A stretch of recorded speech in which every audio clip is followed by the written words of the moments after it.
Okay, so you send an email, right? You book a flight, order some takeout, all that good stuff happens every day thanks to the magic of cloud computing. It's true. But like behind all that convenience, there's this whole world of cybersecurity risks that most people don't even think about, Hmm. especially for businesses. Oh, absolutely. And that is what we are diving into today. We've got this case study, XYZ Corporation. All right. Now, before you go picturing like some massive tech giant, imagine this, XYZ, they make these cloud-based solutions, but specifically for small businesses. Okay. Think like online stores, scheduling apps, that kind of thing. And they're growing super fast, which means their cybersecurity, it's got to keep up. Yeah, no kidding. You gave us some really interesting stuff to work with. We've got these training materials from Lighthouse Labs. It's all about building risk assessment tables. Right. And then on top of that, we've got this sample IT asset table for XYZ.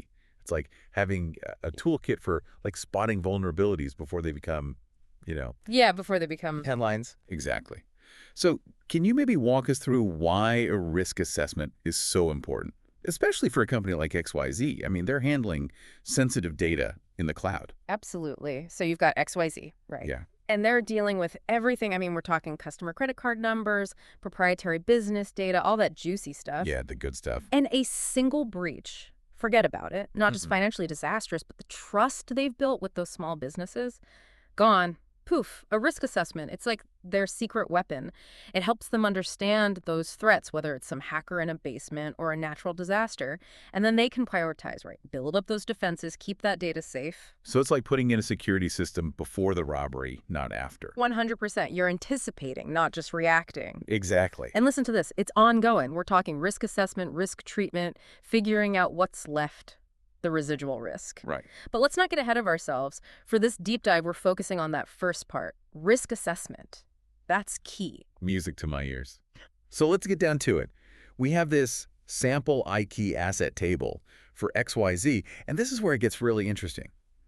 This isn't just like, here's a computer and here's a server. No, no, no. It's way more than that. We're talking software programming software. Mm. That's the code. Right. The heart of their platform. The code that makes their entire platform work. And if that gets compromised, Oh, boy. Yeah. It's not good. We're talking competitors stealing their technology, or even worse, someone messing with the code itself. And those small businesses, depending on XYZ, oh man, their shops could go down, data at risk, the whole 9 yards. it's a ripple effect. Absolutely. And it's not even just like the big obvious things, right? Exactly. I'm looking at this storage media flash drives, external hard drives. Sounds kind of boring, right? Yeah. But imagine just one flash drive with customer data on it getting lost. Oh, a PR nightmare, not to mention the potential legal trouble, depending on what's on there. Okay, so we've got this table, basically a treasure map to XYZ's vulnerabilities. That's a great way to put it. But here's what I find really interesting. The asset owner column. Oh, yeah. We've got a whole cast of characters responsible for these things. IT admins, system admins, even the HR head is here. Makes sense, though. The HR head, they've got all that employee info, super sensitive stuff. Each one of these people, they've got to use these assets, but they're also responsible for securing them. It's a big responsibility. Huge. The IT admin, they're probably laser focused on those servers, making sure the network's up and running.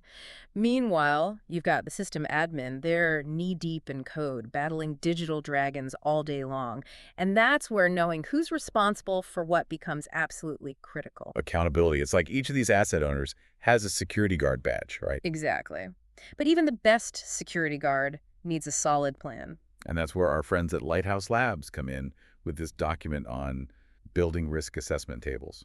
It's like taking that treasure map of potential vulnerabilities and turning it into a strategic battle plan. So instead of just saying, hey, someone could totally steal a laptop, we're figuring out how likely that is to happen, what the fallout would be, and most importantly, what to do about it, right? You've got it.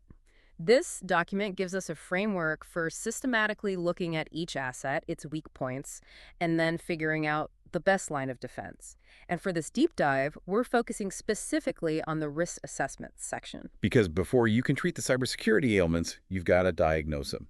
So walk us through it. What kind of information are we trying to capture in this risk assessment table?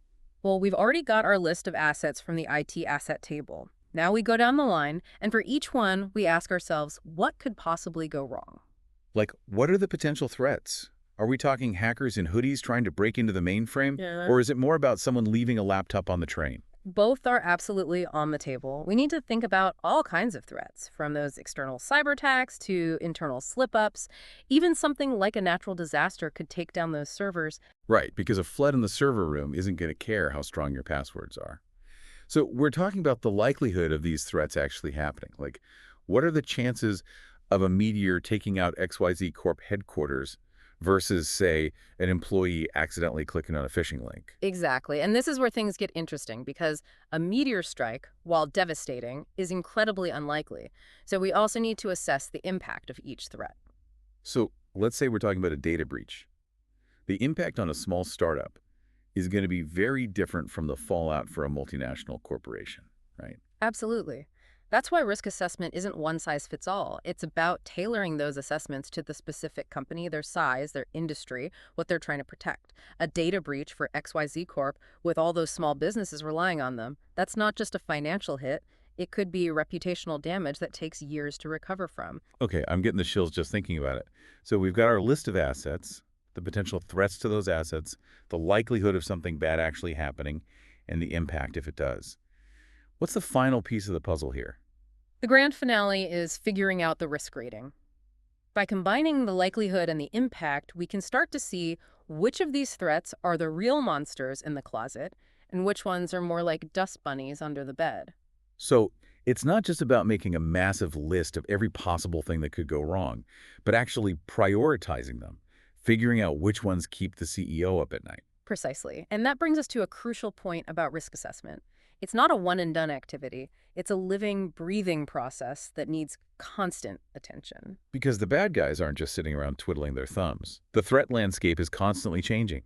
New technology brings new vulnerabilities, the way we work evolves, and suddenly you've got employees accessing sensitive data from their coffee shop Wi-Fi. Exactly. XYZ Corporation needs to be adaptable, regularly reviewing their risk assessments, updating their security measures, and making sure their defenses are just as dynamic as the threats they're facing. So it's like they've got this cybersecurity playbook, but Yeah. they're constantly updating it, revising it. Absolutely, to stay ahead of the game. Stay ahead of the game, exactly. And just like any good coach, XYZ Corp, they've got to use that playbook, right? To strategize, figure out what's important, make sure everyone on the team knows what they're doing. Okay, so speaking of the team, let's bring this back to our fictional friends over at XYZ Corporation. Right. Imagine you're sitting down with them, you've got this risk assessment table. Like, how would they actually use this in the real world? Well, first things first, they'd go through each asset, right? Yeah. Line by line, have some real talk about it. Like, what could happen to this thing? Who's got their hands on it? What if it crashes and burns, disappears, ends up with the wrong people? All right, so give me an example. Let's say user data on storage media. We talked about that. Right. It could be anything. A hard drive, flash drive, left in a coffee shop. Oh, yeah. What kind of threats are we looking at there? Well, theft or just plain losing it, that's a big one. They'd have to ask, are we encrypting these devices? Yeah. Can we wipe them remotely if they go missing? Because that data is only as safe as the thing it's on, right? It's like locking your front door but leaving the key under the mat. Exactly. You got to do both. Security measures are great, but they got to actually work. Right. What about like a disgruntled employee? Mhm. Someone who wants to get back at the company and steal data. The insider threat. Yeah. That's a whole other can of worms. Just goes to show, cybersecurity, it's not just about the outside bad guys. Right. Sometimes the biggest risk is already on the payroll. And that's where those asset owners have become really important, right? Huge. Because if something looks fishy with, say, the programming software, we know who to call. Exactly. The system admin in this case. Right. And we hit them with the tough questions. What's stopping someone from just waltzing in and grabbing that code? Could we even know something's changed? Exactly. Are we tracking changes? Can we spot those red flags? This is crazy. I mean, it's fictional, but it feels so real. Oh, it's all too real, unfortunately. Yeah, it's like we're putting together this cybersecurity puzzle, this risk assessment table. It's our guide. And like any good puzzle, it's not just about making the pieces fit, it's about seeing the bigger picture. So for everyone listening, what's the takeaway? What have we learned today about cybersecurity risk assessments? Here's the big one. This isn't just some boring checklist, okay? Oh, it's important. This is the foundation. This is how you build strong cybersecurity. It's about finding the crown jewels. Right. the stuff that makes XYZ Corp actually work, and then figuring out where they're vulnerable. Because in the cybersecurity world, It's not if, it's when in. exactly. And when it happens, you want to be ready. You want to be able to say, we were ready for this. We saw it coming, knew what to do. That's the dream. Right. Preparedness. So last question, the big one. We talked about what risk assessments are, how they work, all that, using XYZ Corp as our example. Right. But if you had to pick their biggest cybersecurity risk right now. Ooh, that's the million-dollar question, isn't it? Every company wishes they knew the answer to that one. The million-dollar question. And there's no easy answer. It's not about checking boxes. It's about asking the right questions.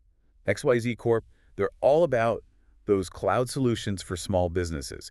So data security, privacy, that's got to be their top priority. Makes sense. What are they doing to protect that data both from the outside and from the inside? Right. Are they keeping up with technology? New threats pop up every day. It's like they say, right? The price of freedom is eternal vigilance. And the price of cybersecurity. Same thing. You got to stay That vigilant. landscape is always changing. Exactly. XYZ can't just sit back and relax. They got to be proactive, adaptable, always thinking ahead. Love it. It's been amazing taking this deep dive into cybersecurity risk assessments with you. For everyone listening, if you want to learn more, we'll have those Lighthouse Labs resources linked in the show notes. Until next time, stay curious, stay informed, and stay safe out there.